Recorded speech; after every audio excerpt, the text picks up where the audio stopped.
అయితే ఇప్పుడు ఇస్కాన్ దేవాలయాల్లో అమ్మ. ప్రతి చోట కృష్ణ పరమాత్మతో పాటుగా తులసి మొక్క ఉంటుంది. అమ్మ. అండ్ మీరు వేసుకున్నటువంటి దీక్షలో కూడా తులసి మాల అనేది కంపల్సరీ ఉంటుంది. మస్ట్. తులసికి ఉన్నటువంటి అంత ప్రాధాన్యత ప్రాముఖ్యత ఏంటి? మేము రోజు తులసమ్మకి ప్రణామం చేస్తాం, మ్మ్. హారతి ఇస్తాం, ప్రదక్షిణ చేస్తాం, కీర్తన చేస్తాం, నీళ్ళు పోస్తాం, ఇన్ని చేస్తాం. మీరు ఖాళీగా ఉన్నప్పుడు అయిపోయిన తర్వాత ఒకసారి సరదాగా త్యాగయ్య సినిమా సాంగ్స్ కొట్టండి. నాగయ్య గారి త్యాగయ్య, అందులో మంచి పాట, ఆవిడకి అసలు దండం పెట్టాలి, ఎంత బాగుంటుందో ఆ పాట, ఆవిడ పూజ చేసే విధానం. జై కృష్ణ తులసి, జై కృష్ణ తులసి అంటూ చాలా అద్భుతంగా ఉంటుంది. అలా పూలు వేస్తూ కొన్ని గాజులు వేసి నీళ్ళు పోస్తూ చాలా పూజ చాలా బాగుంటుంది. ఇస్కాన్ టెంపుల్లో ప్రతిరోజు ధూపహారతి, దీపహారతి, పుష్పాలు, నీళ్లు, ప్రదక్షిణ. మళ్ళీ ఆ తులసమ్మ చుట్టూ ఒక వస్త్రం కడతాం మ్మ్. ఆ కుండికి. ఇవన్నీ ఏమిటి అసలు మొక్కకి అంటారేమో. ఈ పాటలో మీకు అర్థమవుతుంది కొంత. నామో నమః తులసీ కృష్ణ ప్రేయసి, నామో నమః.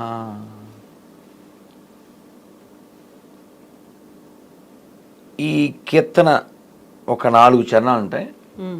జేతో మోరా శరణాలోయ్, తారా వాంఛ పూర్ణా హోయ్, కృపా కోరి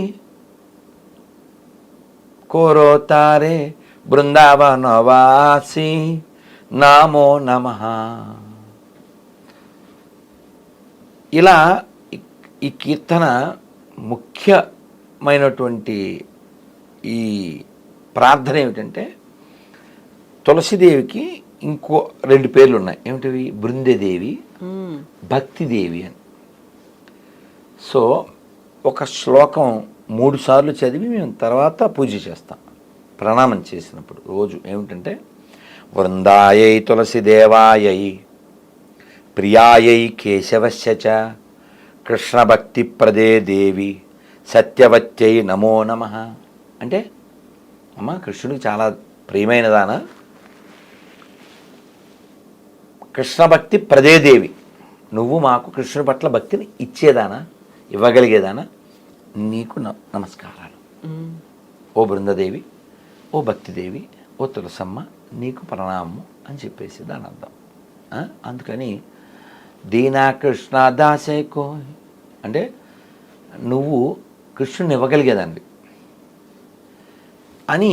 ఈ తులసికి ఇంకా ప్రాధాన్యత ఏమిటంటే, మనకి వేరే పురాణాల్లో వాటిలో చెప్పారు. యముడు చెప్తాడు మ్మ్. తన దూతలకి, ఎవరైతే తులసి మాల ధరిస్తారో, అంటే తులసి మాల ధరించడం అంటే నియమాలు పాటించడం, ఏదో అక్కడ కొనేసుకుని 30, 50, 100 పెట్టి వేసుకోవడం అని కాదు. అది కూడా మెడలోనే, చేతులకి ఇక్కడ ఇలా మళ్ళీ కరమాల చేయకూడదు, అదొక అలరే. అది ఆ పిచ్చి వేషాలు వేయకూడదు. దీని పేరు ఏంటి? పేరేంటమ్మా? కంటిమాల. కంఠానికి తగులుతూ ఉండాలి, అది కంటిమాల అంటే. ఈ కంఠమాల వేసుకున్న వారు ఎవరైతే ఉంటారో, నియమాలను పాటిస్తూ కృష్ణుని స్మరిస్తూ ఉంటారో, నారాయణ స్మరణ చేస్తూ ఉంటారో, అటువంటి వారు ఉన్న వీధిలో కూడా మీరు వెళ్ళకండి అని చెప్పారు. ఎవరు? యముడు తన దూతలకి. మీరు సందులో కూడా వెళ్ళొద్దు, నా ఉద్యోగం పోద్ది అన్నాడు. మ్మ్. అంటే వారు కృష్ణుడికి చాలా ప్రియమైన వారు. యముడు, యమదూతలు వారిని దగ్గరికి కూడా రారు. అంటే ఏమిటి? వాళ్ళు ఎప్పుడు భగవత్ స్మరణలోనే ఉంటారు, ఆ నియమాలు పాటిస్తారు. మీకు తెలుసు కదా ఈ తులసి వేసుకుంటే నియమాలు: మాంసము, మద్యము, వ్యభిచారము, జోదము, కాఫీ, టీ, ఉల్లిపాయ, వెల్లిపాయ, ఒక్కబడి, ముక్కుబడి, ఇవే ఉండకూడదు. ఏదో ఆడా ఈడా ఉంటాను అది వేసుకుని తింటాను అలా చేయకూడదు. కాబట్టి ఇలా తులసికి ఇలాంటి ప్రాధాన్యత ఉంది. మనందరికీ తెలుసు. ఎవరైనా మరణించే ముందు తులసి తీర్థమే పోస్తారు. అలాగే నైవేద్యం నివేదన చేస్తాం కదా.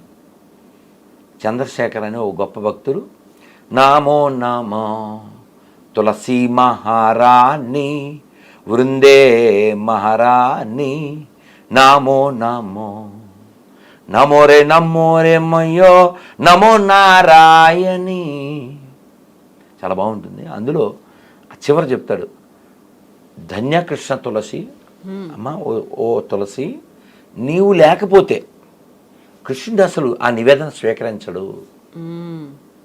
తులసి వేస్తేరా. తులసి ఒకటి, బిల్వం, ఈ రెండింటికి ఒక గొప్ప లక్షణం ఏంటంటే, మామూలుగా మనం ఇవాళ పూలు పెట్టామండి, రేపు పెడతాం, వాటిని పెట్టకూడదు కదా.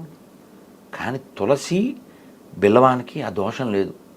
అది చిల్లులు పడినా, నిన్నడదైనా, ఎండిపోయినా మళ్ళీ కడిగేసి మళ్ళీ పెట్టేయచ్చు, దోషం లేదు.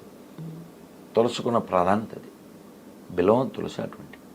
కాబట్టి తులసిని మాల ధరించి నియమాలతో జీవిస్తే భగవంతుడికి దగ్గర అవుతాం.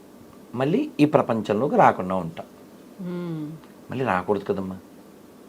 ఏదో బాగుంది కదా అనుకుంటా. ఏం బాగుంటుంది? ఎప్పుడు ఏం జరుగుతుందో తెలియదు కదా. అందుకని బుద్ధిమంతుడైన వాడు మళ్ళీ ఈ భౌతిక ప్రపంచంలోకి రావాలి అని కోరుకోడు. ఎందుకంటే ఈ శరీరం మన ఎప్పుడూ కంప్లైంట్లు చేస్తూ ఉంటుంది.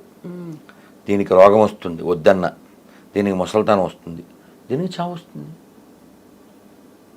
ఒక్క మొక్క చెప్పి నేను ముగిస్తా. కాశీ వెళ్ళారా? ఎప్పుడైనా వెళ్ళండి. కాశీలో మణికర్ణికా ఘాట్ అని ఉంటుంది. మేము ఒక 3 నెలల క్రితం వెళ్ళినప్పుడు, సంవత్సరం క్రితం వెళ్ళినప్పుడు, ఆ ఘాటి దగ్గర అలా శవాలు కాలుతూ ఉంటే, అంటే కొన్ని అడుగుల దూరంలో, చాలా మాట్లాడాం. ఆ చేతి అలా లేస్తూ ఉంటాయి, ఆ కాళ్ళు అలా లేస్తుంటాయి, కర్రతో దాన్ని కొడుతూ ఉంటాడు.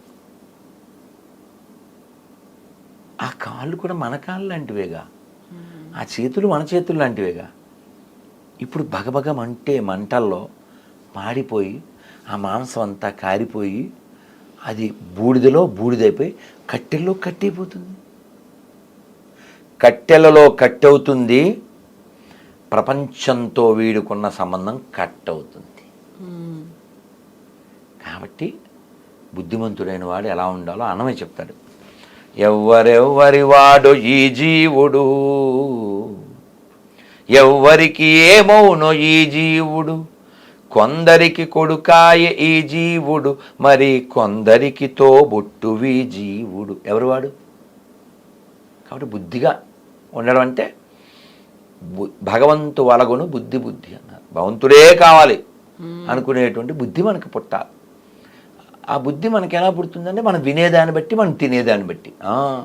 ఏదైనా తినేసేసి, ఏదైనా వినేసేసి ఫైనల్గా వచ్చేయండి మోక్షం అంటే వచ్చేస్తుందండి. ఏదో రైలు ఎక్కేసేసి ఎక్కడికి వెళ్తే అక్కడ ఎలా దిగుతాం కదా. అందుకని మన పూర్వీకులు మనకు కొన్ని విధానాలు ఇచ్చారు. మనం ఏం పొందాలి, ఎలా పొందాలో చెప్పారు. కాబట్టి పొంది చూపించారు. త్యాగరాజ స్వామి వారు రాముని పొందారు, రామదాస్ గారు రాముని పొందారు, అన్నమయ్య వెంకటేశ్వరని పొందారు, కవయిత్రి మొల్ల, అక్కడ మీరాబాయి, రుక్మాబాయి, జనాబాయి, తుకారాం, చొక్కామేళ, ఎవరు ఎంతమంది. చంద్రబాగ తరంగాలు పుస్తకం పేరు విన్నారా? ఇక్కడ దొరుకుతుంది. మన సుందర చైతన్య స్వామి ఆశ్రమం ఉంది కదా, అక్కడ చాలా బాగుంటుంది. దుండిగల్ చాలా బాగుంటుంది ఆ పుస్తకం. దాని నిండా భక్తులే, చాలా గొప్ప భక్తులు. వాళ్ళంతా పాండురంగని సేవించారు. పాండురంగడు అంటే ఎవరు? కృష్ణుడే కదా. పాండురంగ, పాండు అంటే తెల్లని, కానీ నల్లగుంటాడు కదా. నేను ఒక పెద్దవారి ద్వారా విన్నాను ఏమిటంటే, ఈ పాండురంగడు గుడికి దగ్గరలో ఒక ఆయన రోజు బెల్లం పట్టుకెళ్ళి ఇచ్చేవాడంట. నైవేద్యం ఆఖరిలో పాలు పెడితే ఆ పాలల్లో ఆ బెల్లం కలిపేవారు. ఆయన పెద్దోడు, గబగబా టైం అయిపోతుంది, షాప్కి వెళ్ళాడు, కట్టేయమన్నాడు. ఇలా లైట్లు ఏం లేవు కదా అప్పట్లో, ఏవో దీపం పెట్టుకుని జీవించేవారు. ఆ షాప్ ఆయన కట్టించాడు. ఈయన పట్టుకుపోయాడు. వాళ్ళు పాలలో వేసారు, పాలు అందరికి ఇచ్చేశారు. అయితే ఏంటి, ఇందులో పెద్ద విషయం ఉంది. మా నాన్నగారు స్నేహితుడు చెప్పారు ఈ మాట. ఇది ఈ షాప్ ఆయన మర్నాడు పొద్దున్న షాప్ తీశాడు. ఇచ్చింది ఏంటో తెలుసుకున్నాడు. ఆయన ఇచ్చింది బెల్లం కాదు, పటిక బెల్లం ఉంటుంది, అది కూడా కాదు, పాషాణం, విషం, విషం, అది విషం. అది అయ్యో, నా వలన ఎంతమంది భక్తులకి అకాల మృత్యు వచ్చిందని గుండెలు బాదుకుంటూ గుడికి వెళ్ళాడు. గుడంతా మామూలుగా ఉంది, అసలు నిన్నలాగే ఉంది, ఏ అడావిడి లేదు. భగవంతుడా అని భయంతో గుండెలు చిక్కబట్టుకుని లోపలికి వెళ్ళాడు. ఆయన నల్లగా ఉన్నాడు, విషయాన్ని స్వీకరించాడు మొత్తం. ఇందాక అన్నారే నల్లని కృష్ణుడు, నల్లని వాడు పద్మనైనంబుల వాడు కృపారసంబుపై జల్లెడు వాడు మీ పూపొదల మాటున దాగెడటే చెప్పరే.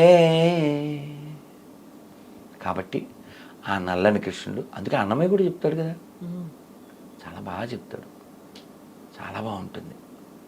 తెల్లని కన్నుల దేవుడు, చాలా బాగుంటుంది. అలా మనం అందరం అలా ఆస్వాదించడానికి, ఆనందించడానికి పుట్టిన వాళ్ళం కాబట్టి వెంకటేశ్వర స్వామి ఆనంద నిలయంలో ఉన్నాడు ఆనందంగా. ఏడవడానికి పుట్టావా నువ్వు? ఏడుస్తూ పుట్టావు, కానీ ఏడవడానికి పుట్టలే, ఏడు పెంచడానికి కూడా పుట్టలే. అది గ్రహించి అన్నమయ్య చెప్తారు కదా, చూడండి, అదే చూడరే మోహన రూపం 10 కోట్లు గల భావజ రూపం, అదే చూడరే మోహన రూపం. 10 కోట్లు గల భావజ రూపం అంటే ఏమిటి? 10 కోట్ల మంది మన్మధులు కలిస్తే ఎంత అందమో అంత అందమైన వాడు. అటువంటి అందమైనటువంటి భగవంతుని సేవించి, మరి అది కూడా అన్నమయ్య చెప్తారు, సేవింపరో జనులారా చేరి మొక్కరో భావింపనున్నాడిందరి భాగ్యము వలెను సేవింపరో.